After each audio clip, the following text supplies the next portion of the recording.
الحمد لله رب العالمين والصلاة والسلام على سيد المرسلين أما بعد فأعوذ بالله من الشيطان الرجيم بسم الله الرحمن الرحيم الصلاة والسلام عليك يا رسول الله وعلى آلك وأصحابك يا حبيب الله الصلاة والسلام عليك يا نبي الله وعلى آلك وأصحابك يا نور الله۔ سرکار دو عالم صلی اللہ تعالی علیہ وآلہ وسلم پر درود پاک پڑھنے کی بے شمار برکتیں ہیں۔ ایک مقام پر آپ صلی اللہ تعالی علیہ وآلہ وسلم نے ارشاد فرمایا کہ جو شخص مجھ پر روزانہ 50 مرتبہ درود پاک پڑھنے کا معمول بنا لے تو کل بروز قیامت میں اس سے مصافحہ کروں گا۔ صلو علی الحبیب صلی اللہ تعالی علی محمد صلی اللہ تعالی علیہ وسلم۔ صلاۃ و سلام علیک یا سیدی یا رسول اللہ۔ میرے میٹھے میٹھے اسلامی بھائیوں اور مدنی چینل کے ناظرین، الحمدللہ عز و جل ہم مدنی چینل کے سلسلے فیضان کنز ایمان میں حاضر ہیں۔ اس سلسلے میں جہاں ہم تلاوت قرآن مجید فرقان حمید سماعت کرتے ہیں، وہیں ان آیتوں کا ترجمہ و تفسیر پیش کیا جاتا ہے۔ تو آج کے اس سلسلے میں ہم سماعت کریں گے بڑا مشہور واقعہ، اور اس کے نام سے ایک پوری ایک سورت بھی ہے، اور وہ ہے اصحاب کہف کا واقعہ۔ سورہ کہف کے اندر اصحاب کہف کا ذکر موجود ہے۔ یہ لوگ کتنے تھے اور ان کے بارے میں کیا واقعہ ہے، یہ کیوں ایک غار میں جا کے چھپ گئے تھے، اور ان کے ناموں کی کیا کیا برکتیں ہیں، انشاءاللہ عز و جل آج کے سلسلے میں ہم سماعت کرنے کی سعادت حاصل کریں گے۔ لیکن شروع میں تلاوت قرآن مجید سماعت کرتے ہیں، پھر اس کے بعد انشاءاللہ عز و جل ہم اصحاب کہف کے حوالے سے سماعت کریں گے۔ اعوذ باللہ من الشیطان الرجیم، بسم اللہ الرحمن الرحیم۔ ام حسبت ان اصحاب الكهف والرقیم كانوا من آیاتنا عجبا اذ اوى الفتية الى الكهف فقالوا ربنا آتنا من لدنك رحمة وهيئ لنا من امرنا رشدا فضربنا على آذانهم في الكهف سنين عددا ثم بعثناهم لنعلم أي الحزبين أحصى لما لبثوا أمدا نحن نقص عليك نبأهم بالحق إنهم فتية آمنوا بربهم وزدناهم هدى آمنت بالله صدق الله العظيم۔ میرے میٹھے میٹھے اسلامی بھائیوں اور مدنی چینل کے ناظرین، الحمدللہ عز و جل ابھی ہم نے سورہ کہف کی چند آیات کی تلاوت سننے کی سعادت حاصل کی۔ اصحاب کہف کے حوالے سے مشہور ہے، اور مفسرین نے اس بات کو بیان فرمایا کہ یہ لوگ صاحب ایمان لوگ تھے اور بت پرستی سے انتہائی بیزار تھے۔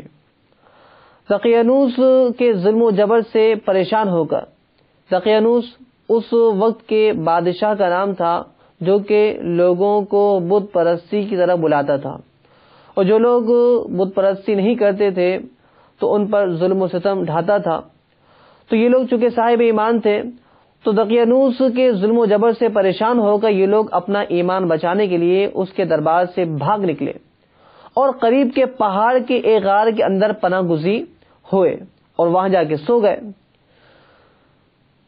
تو 300 برس سے زیادہ عرصے تک اسی حال میں سوتے رہے۔ دقیانوس نے جب ان لوگوں کو تلاش کرایا اور اس کو معلوم ہوا کہ یہ لوگ غار کے اندر موجود ہیں، تو بہت زیادہ ناراض ہوا اور غصے میں آ گیا، اور فرتے غیظ و غضب میں یہ حکم دے دیا کہ غار کو ایک سنگین دیوار اٹھا کر بند کر دیا جائے تاکہ یہ لوگ اسی میں رہ کر مر جائیں، اور وہی غار ان لوگوں کی قبر بن جائے۔ مگر دقیانوس نے جس شخص کے سپرد یہ کام کیا تھا بہت ہی نیک دل صاحب ایمان آدمی تھا۔ اس نے اصحاب کہف کے نام، ان کی تعداد اور ان کا پورا واقعہ ایک تختی پر کندہ کرا کر تانبے کے صندوق کے اندر رکھ کر دیوار کی بنیاد میں رکھ دیا کہ یہ لوگ کس وجہ سے اس غار میں چھپے ہیں اور بادشاہ نے ان کے ساتھ کیا زیادتی کی ہے اور ان کے ساتھ کیا کیا معاملہ ہے. اور اسی طرح ایک تختی شاہی خزانے میں بھی محفوظ کرا دی. کچھ دنوں کے بعد دقیانوس بادشاہ مر گیا اور سلطنتیں بدلتی رہیں، کبھی کوئی بادشاہ کبھی کوئی بادشاہ. بہت سے حکمران اس وقت پھر آئے، یہاں تک کہ ایک نیک دل اور انصاف پرور بادشاہ جس کا نام بیدروس تھا تخت نشین ہوا، جس نے 68 سال تک بہت شان و شوکت کے ساتھ حکومت کی. اس کے دور میں مذہبی فرقہ بندی شروع ہو گئی اور بعض لوگ مرنے کے بعد اٹھنے اور قیامت کا انکار کرنے لگے. چونکہ اس کے دور میں اسلام پر عمل کرنے والے تو لوگ تھے، لیکن کچھ ایسے لوگ بھی موجود تھے جو کہ مرنے کے بعد اٹھنے کے منکر ہو گئے کہ یہ کیسے ہو سکتا ہے کہ بندہ جب مر جائے تو دوبارہ اس کو زندہ کیا جائے. بہرحال قوم کا یہ حال دیکھ کر بادشاہ رنج و غم میں ڈوب گیا. بڑا عبادت گزار بادشاہ تھا اور وہ تنہائی میں ایک مکان کے اندر بند ہو کر خداوند قدوس عز و جل کے دربار میں نہایت بے قراری کے ساتھ گریہ و زاری کی دعائیں مانگنے لگا کہ یا اللہ عز و جل کوئی ایسی نشانی ظاہر فرما دے تاکہ لوگوں کو مرنے کے بعد زندہ ہو کر اٹھنے اور قیامت کا یقین ہو جائے. بادشاہ کی یہ دعا مقبول ہو گئی اور اچانک بکریوں کے ایک چرواہے نے اپنے بکریوں کو ٹھہرانے کے لیے اسی غار کو منتخب کیا اور دیوار کو اس نے گرا دیا. دیوار گرتے ہی لوگوں پر ایسی ہیبت و دہشت سوار ہو گئی کہ دیوار گرانے والے لرزہ بر اندام ہو کر وہاں سے بھاگ گئے اور اصحاب کہف بھاگم الہی اپنی نیند سے بیدار ہو کر اٹھ بیٹھے. یہ وہی لوگ تھے جو دقیانوس نامی جو بادشاہ تھا اس کے دور میں اس غار میں چھپے تھے، لیکن کافی عرصہ گزرنے کے بعد اب ان کو دوبارہ جاگ آئی اور ایک دوسرے سے سلام و کلام میں مشغول ہو گئے اور انہوں نے نماز بھی ادا کر لی.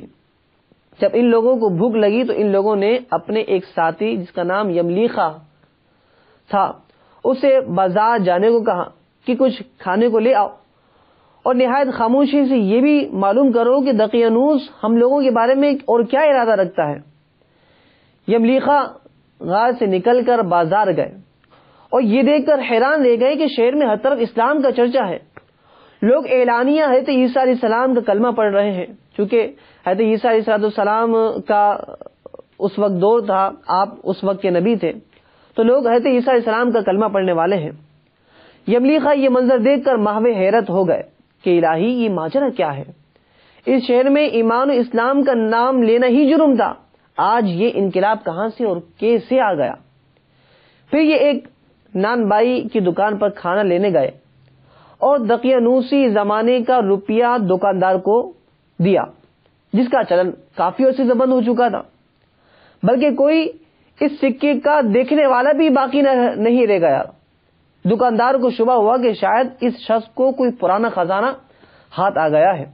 چنانچہ دکاندار نے ان کو حکام کے سپرد کر دیا اور حکام نے ان سے خزانے کے بارے میں پوچھ گچھ شروع کر دی اور کہا کہ بتاؤ یہ خزانہ کہاں سے آیا تمہارے پاس. یملیخا نے کہا کہ کوئی خزانہ نہیں ہے، یہ تو ہمارا ہی روپیہ ہے. حکام نے کہا ہم کس طرح مان لیں کہ روپیہ تمہارا ہے؟ یہ سکہ 300 برس پرانا ہے اور برسوں گزر گئے کہ اس سکے کا چلن بند ہو گیا اور تم ابھی جوان ہو، لہذا صاف صاف بتاؤ کہ یہ مال تمہیں کہاں سے برآمد ہوا. یہ سن کر یملیخا نے کہا کہ تم لوگ یہ بتاؤ کہ دقیانوس بادشاہ کا کیا حال ہے. حکام نے کہا کہ آج روئے زمین پر اس نام کا کوئی بادشاہ موجود نہیں ہے. ہاں، سینکڑوں برس گزر گئے کہ اس نام کا ایک بے ایمان بادشاہ گزرا ہے جو کہ بت پرست تھا اور اپنی قوم کو بت پرستی کی طرح دعوت دیتا تھا. یملیخا نے کہا کہ ابھی کل ہی تو ہم لوگ اس غار میں اس کے خوف سے اپنے ایمان کو بچانے کی غرض سے یہاں پر چھپے ہیں. میرے ساتھی قریب ہی ایک غار میں موجود ہیں، تم لوگ میرے ساتھ چلو، میں تم لوگوں کو ان سے ملا دوں گا. چنانچہ حکام اور عمائدین شہر کثیر تعداد میں بہت سارے لوگ وہاں جمع ہوئے اور اس غار کے پاس پہنچے.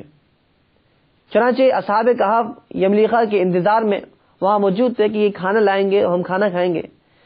جب غار کے منہ پر بہت سے آدمیوں کا شور اور ولولہ انہوں نے سنا، سمجھ بیٹھے کہ غالباً دقیانوس کی فوج ہماری گرفتاری کے لیے آن پہنچی ہے. تو یہ لوگ نہایت اخلاص کے ساتھ ذکر الہی اور توبہ استغفار میں مشغول ہو گئے. حکام نے غار پر پہنچ کر تانبے کا صندوق برآمد کیا اور اس کے اندر سے تختی نکال کر پڑھا تو اس تختی پر اصحاب کہف کا نام لکھا تھا، اور یہ بھی تحریر تھا کہ یہ مومنوں کی جماعت اپنے دین کی حفاظت کے لیے دقیانوس بادشاہ کے خوف سے اس غار میں پناہ لینے کے لیے چھپی ہے. تو دقیانوس نے خبر پا کر ایک دیوار سے ان لوگوں کو غار میں بند کر دیا ہے. ہم یہ حال اس لیے لکھتے ہیں کہ جب کبھی بھی یہ غار کھلے تو لوگ اصحاب کہف کے حال پر مطلع ہو جائیں. حکام تختی کی عبارت پڑھ کر حیران ہو گئے اور ان لوگوں نے اپنے بادشاہ بیدروس کو، جو کہ اس وقت کا ایمان لانے والا اور مومن بادشاہ تھا، اس بادشاہ کو اس واقعے کے حوالے سے اطلاع دی. فوراً ہی بیدروس بادشاہ اپنے امراء اور عمائدین شہر کو ساتھ لے کر غار کے پاس پہنچ گیا. تو اصحاب کہف نے غار سے نکل کر بادشاہ سے معانقہ کیا اور اپنی بارے میں پورا واقعہ بیان کیا.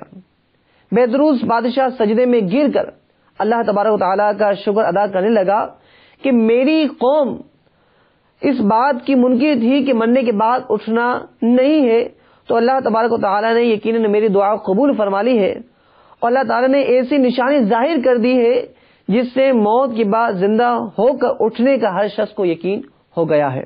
تو میرے میٹھے میٹھے اسلامی بھائیوں اور مدنی چینل کے ناظرین، اصحاب کہف بادشاہ کو دعائیں دینے لگے کہ اللہ تعالیٰ تیری بادشاہی کی حفاظت فرمائے. اب ہم تمہیں اللہ تعالیٰ کی سپرد کرتے ہیں. پھر اصحاب کہف نے السلام علیکم کہا اور غار کے اندر واپس چلے گئے، اور دوبارہ ان پر نیند طاری ہو گئی، یہ دوبارہ سو گئے، اور اسی حالت میں اللہ تعالیٰ نے ان لوگوں کو وفات دے دی. بادشاہ بیدروس نے سال کی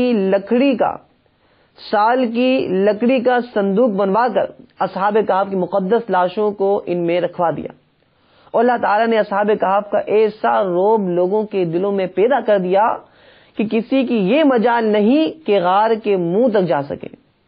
اس طرح اصحاب کہف کی لاشوں اور ان کے جسموں کی حفاظت خود اللہ تبارک و تعالی نے فرمائی.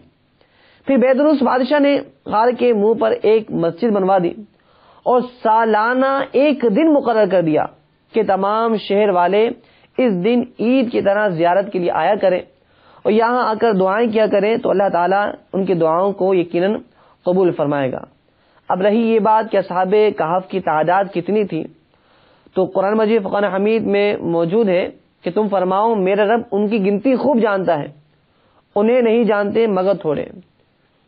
سیدنا عبداللہ ابن عباس رضی اللہ تعالی عنہما نے فرمایا کہ میں انہی کم لوگوں میں سے ہوں جو اصحاب کہف کی تعداد کو جانتے ہیں. پھر آپ نے فرمایا کہ اصحاب کہف کی تعداد 7 ہے اور 8واں ان کا کتا ہے. قرآن مجید فرقان حمید میں بڑے پیارے انداز میں اس واقعے کی طرف اشارہ کیا. آئیے اب ان آیتوں کا ترجمہ سماعت کرتے ہیں، پھر انشاءاللہ عز و جل سنیں گے کہ اس واقعے سے ہمیں کیا کیا چیزیں سیکھنے کو ملتی ہیں. بسم اللہ الرحمن الرحیم، اللہ کے نام سے شروع جو بہت مہربان رحم والا. ام حسبت ان اصحاب الکہف والرقیم کانوا من آیاتنا عجبا، کیا تمہیں معلوم ہوا کہ پہاڑ کی کوہ اور جنگل کے کنارے والے ہماری ایک عجیب نشانی تھے، یعنی غار والے جو ہیں وہ ہماری نشانی میں سے ہیں. اذ اول فدیۃ الی الکہف فقالوا ربنا آتنا من لدنک رحمۃ وہیئ لنا من امرنا رشدا. جب ان نوجوانوں نے غار میں پناہ لی پھر بولے اے ہمارے رب ہمیں اپنے پاس سے رحمت دے اور ہماری کام میں ہمارے لیے راہیابی کے سامان کر. فضربنا علی آذانہم فی الکہف سنین عددا، تو ہم نے اس غار میں ان کے کانوں پر گنتی کے کئی برس تھپکا یعنی کئی برس تک وہ لوگ سوتے رہے. ثم بعثناہم لنعلم ای الحزبین احصی لما لبثوا امدا، پھر ہم نے انہیں جگایا کہ دیکھیں دو گروہ میں کون ان کے ٹھہرنے کی مدت زیادہ ٹھیک بتاتا ہے. یعنی اختلاف ہو گیا کہ وہ لوگ کتنی مدت ٹھہرے. نحن نقص علیک نبأہم بالحق، ہم ان کا ٹھیک ٹھیک حال تمہیں سنائیں. انہم فتیۃ آمنوا بربہم وزدناہم ہدا، وہ کچھ جوان تھے کہ اپنے رب پر ایمان لائے اور ہم نے ان کو ہدایت بڑھا دی. پھر آگے اللہ تبارک و تعالی نے مکمل طور پر اس واقعے کی طرف اشارہ فرمایا. بہرحال میرے میٹھے میٹھے اور محترم اسلامی بھائیوں اور مدنی چینل کے ناظرین، ہمیں اس واقعے سے بہت سی باتیں سیکھنے کو ملتی ہیں. سب سے پہلے اس بات کو سماعت کیجیے کہ اصحاب کہف کی تعداد 7 تھی اور 8واں ان کا کتا تھا. اصحاب کہف کے ناموں کے خواص مفسرین نے بیان فرمائے، جیسے کہ تفسیر ساوی میں موجود ہے کہ سیدنا ابن عباس رضی اللہ تعالی عنہما ارشاد فرماتے ہیں کہ اصحاب کہف کے ناموں کو تعویذ بنا کر اگر بندہ گلے میں پہن لے تو اس سے بہت زیادہ فوائد حاصل ہوتے ہیں. نمبر 1 یہ کہ بھاگے ہوئے کو بلانے کے لیے اور دشمنوں سے بچ کر بھاگنے کے لیے یہ فائدہ مند ثابت ہوگا. نمبر 2 آگ بجھانے کے لیے کپڑے پر لکھ کر آگ میں ڈال دیں. اگر ہم چاہتے ہیں کہ آگ بجھ جائے تو کسی کپڑے پر لکھ کر ان مبارک شخصیتوں کے نام آگ میں ڈال دیں تو وہ آگ بجھ جائے گی. اسی طرح بچوں کے رونے اور تیسرے دن آنے والے بخار کے لیے یہ تعویذ کارآمد ثابت ہوگا.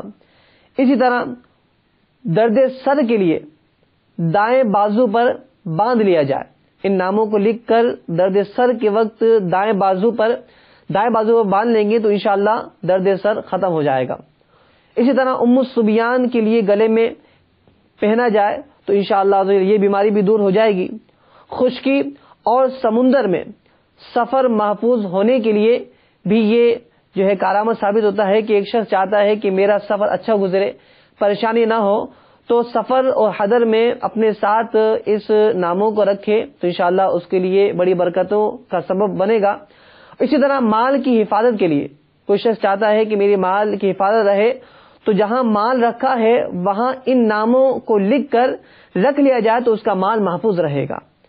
اسی طرح کوئی چاہتا ہے کہ عقل بڑھ جائے تو ان ناموں کا تعبیر بنا کر پہن لے تو انشاءاللہ عزوجل اس کی عقل میں اضافہ ہوگا. اور جو چاہتا ہے کہ گناہ بری زندگی سے نجات مل جائے تو انشاءاللہ عزوجل وہ بھی اگر ان ناموں کو اس نیت سے اپنے پاس رکھے گا تو اللہ تعالیٰ ان نیک بندوں کے صدقے ہم سب کو گناہوں سے بچنے میں کامیابی عطا فرمائے گا. بہرحال میرے میٹھے میٹھے اور محترم اسلامی بھائیوں اور مدنی چینل کے ناظرین، مفسرین نے بیان فرمایا کہ اس سے بہت سی ہمیں معلومات حاصل ہوتی ہے اس واقعے سے. ایک یہ بھی ہے ان میں سے کہ مرنے کے بعد زندہ ہو کر اٹھنا یہ برحق ہے، اور اصحاب کہف کا واقعہ اس کی نشانی ہے اور دلیل ہے کہ اس قوم کے جو لوگ تھے وہ مرنے کے بعد اٹھنے کے منکر ہو گئے تھے. تو اللہ تعالیٰ نے یہ واقعہ گویا کہ ان کے لیے اس لیے پیش کیا کہ تاکہ مرنے کے بعد اٹھنے کا کوئی منکر نہ ہو سکے. اور اس میں ہمارے لیے بھی سبق ہے کہ مرنے کے بعد اٹھنا ہے، بروز قیامت اللہ کی بارگاہ میں حاضری دینی ہے، تو لہٰذا بندے کو ہر وقت، ہر لمحہ اور ہر لحظہ اپنے اعمال پر غور و فکر کرتے رہنا چاہیے. دوسری بات یہ کہ جو شخص اپنے دین اور ایمان کی حفاظت کے لیے اپنا وطن چھوڑ کر ہجرت کرتا ہے، اللہ تعالیٰ غیب سے اس کی حفاظت فرماتا ہے، اور ایسی اللہ تعالیٰ حفاظت فرماتا ہے کہ بندہ سوچ بھی نہیں سکتا. نمبر 3 بات یہ معلوم ہوئی کہ اللہ تعالیٰ کے جو مبارک بندے ہوتے ہیں تو ان کے ناموں کی بھی بڑی برکتیں ہوتی ہیں، جیسے کہ ہم نے مفسرین کے حوالے سے سنا کہ اگر ان ناموں کو لکھ کر تعویذ بنا دیا جائے، ان ناموں کو لکھ کر کوئی شخص اپنے پاس رکھ لے، مال کی جگہ رکھ لے، کشتی میں یا سواری میں سوار ہوتے وقت اپنے پاس رکھے، تو تمام معاملات میں یہ نام اس کے لیے برکت کا سبب بنتے ہیں اور اسے ہر طرح کی آفت سے محفوظ رکھتے ہیں. اسی طرح یہ بات بھی آخری معلوم ہوئی کہ بزرگوں کے مزاروں پر جانا یہ بھی اللہ والوں کا طریقہ کار ہے. جیسے کہ بیدروس بادشاہ نے اصحاب کہف کے غار کے پاس ایک مسجد بنا دی تھی اور وہاں پر لوگ سالانہ آتے تھے اور ان جو اصحاب کہف کے لوگ تھے ان کے پاس آ کر دعائیں کرتے تھے. اللہ تعالیٰ دعائیں قبول فرماتا تھا. تو معلوم ہوا کہ جو نیک لوگ ہیں، اللہ کے برگزیدہ بندے ہیں، تو ان کے مزارات پر حاضری کا شرف دینا چاہیے. بہرحال اللہ کی بارگاہ میں ہم سب دعا کرتے ہیں کہ رب کریم ہمیں اچھی زندگی گزارنے کی توفیق عطا فرمائے، شریعت کے احکامات پر عمل کرنے کی توفیق عطا فرمائے اور قرآن و حدیث کا صحیح طور پر فہم نصیب فرمائے. آمین بجاہ النبی الامین صلی اللہ تعالی علیہ وسلم. صلو علی الحبیب صلی اللہ تعالی علی محمد صلی اللہ علیہ وسلم.